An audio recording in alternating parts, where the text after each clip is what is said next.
Le cerveau est bien entendu dans une obscurité totale. Il flotte dans un liquide transparent à l'intérieur du crâne, jamais éclairé.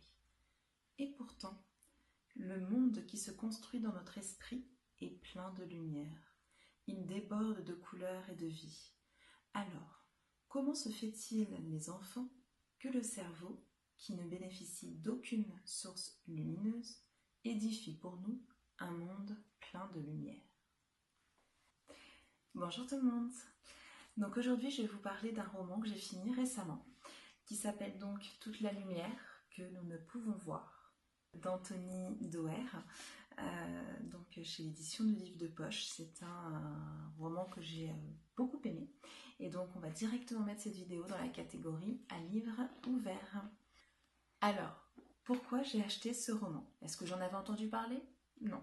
Oui, je fais partie de ces lectrices qui notent plein de titres sur des papiers, mais bizarrement je ne les ai jamais quand je suis en librairie.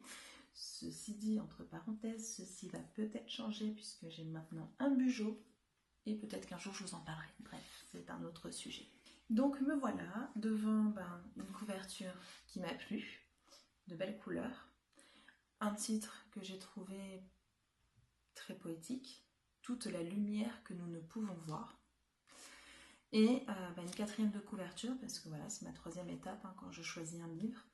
Donc une quatrième de couverture qui m'a vraiment donné envie de le lire.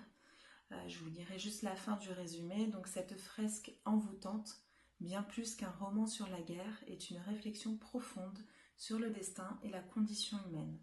La preuve que même les heures les plus sombres ne pourront jamais détruire la beauté du monde. Voilà, tout un sujet.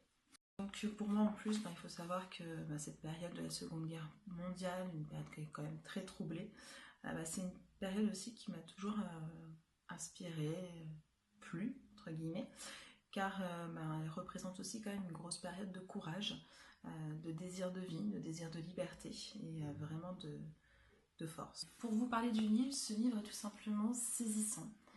C'est l'histoire de deux personnages principaux, un Allemand, une Française, sans aucun lien, donc c'est deux histoires parallèles, chacun dans son pays.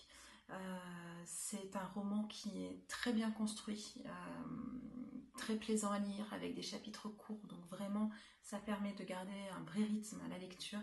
Des descriptions qui sont importantes, qui sont présentes, mais qui sont sans fioriture, qui sont juste là pour planter un décor, et qui vraiment ont une belle importance, donc très plaisant à lire.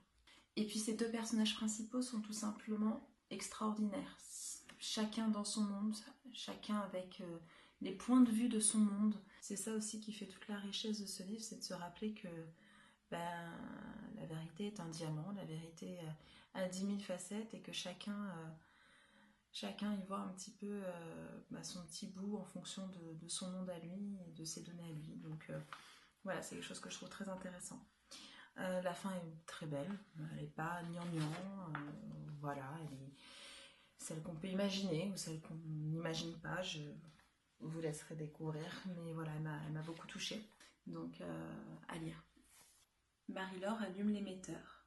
Elle songe aux escargots de mer dans l'ancien chenil, à cette multitude de coquillages, à cette manière de s'accrocher, de se rétracter à l'intérieur des spirales de leurs coquilles, au fait que, lorsqu'ils sont dans cette grotte, les mouettes ne peuvent pas les emporter dans le ciel pour les lâcher contre les pierres et les y briser.